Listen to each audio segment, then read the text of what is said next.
Loss অ্যাঞ্জেলেসকে স্বাধীন করার ঘোষণা দিয়েছেন মার্কিন president Donald Trump. Very simply, we will liberate Los Angeles and make it free, clean and safe again. It's happening very quickly. আমেরিকার দ্বিতীয় বৃহত্তম শহর লস অ্যাঞ্জেলেস এখন উত্তাল। অভিবাসন বিরোধী অভিযানের পঞ্চম দিনেও বিক্ষোভে ফুঁসে উঠেছে পুরো শহরটি। বিক্ষোভকারীদের দমন করতে ডাউনটাউন এলাকায় জরুরি কারফিউ জারি করেছে নগর প্রশাসন। এই উত্তপ্ত পরিস্থিতির মধ্যেই এক বিস্ফোরক ঘোষণা দিয়েছেন মার্কিন প্রেসিডেন্ট ডোনাল্ড ট্রাম্প। তিনি বিদেশি শত্রুদের হাত থেকে লস অ্যাঞ্জেলেসকে মুক্ত করার অঙ্গীকার করেছেন। ট্রাম্প এই মন্তব্য করেন উত্তর ক্যারোলিনার ফোর্ট ব্র্যাগে সেনাবাহিনীকে উদ্দেশ্য করে দেওয়া এক ভাষণে। As the entire world can now see, uncontrolled migration leads to chaos, dysfunction. তিনি বলেন, আমেরিকার সেনাবাহিনী দেশের সার্বভৌমত্ব রক্ষায় রক্ত দিয়েছে, তৃতীয় বিশ্বের কোনো অপরাধীদের হাতে দেশের পতনের জন্য নয়। এরপরই তিনি জানান তার প্রশাসন লস অ্যাঞ্জেলেসকে স্বাধীন করবে। ট্রাম্পের বক্তব্যে তিনি আরও দাবি করেন, ক্যালিফোর্নিয়ায় যা ঘটছে তার সরাসরি শান্তি, শৃঙ্খলা ও জাতীয় সার্বভৌমত্বের ওপর আক্রমণ। দাঙ্গাবাজরা বিদেশি পতাকা বহন করে রাস্তায় নামছে।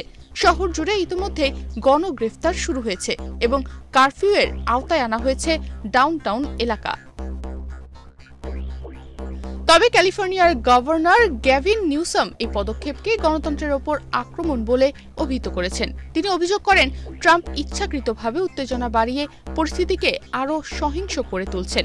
গভর্নর সতর্ক করেন এই প্রবণতা থেমে যাবে না, অন্যান্য রাজ্য ঝুঁকির মুখে পড়বে। ট্রাম্প প্রশাসনের নির্দেশনায় ইতিমধ্যেই 4000 ন্যাশনাল গার্ড সেনা ও 7000 মেরিন সদস্য মোতায়েন করা হয়েছে। যদিও সেনাদের গ্রেফতারের ক্ষমতা নেই, তাদের দায়িত্ব শুধু ফেডারেল সম্পত্তি ও কর্মকর্তার সুরক্ষা দেওয়া।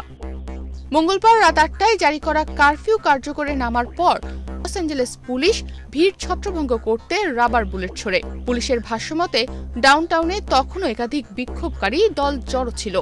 মেয়র কারেন বাস এ বিষয়ে বলেছেন, শহরের ব্যবসা প্রতিষ্ঠানগুলোর ওপর হামলা ও লুটপাট ঠেকাতেই এই পদক্ষেপ নিতে হয়েছে।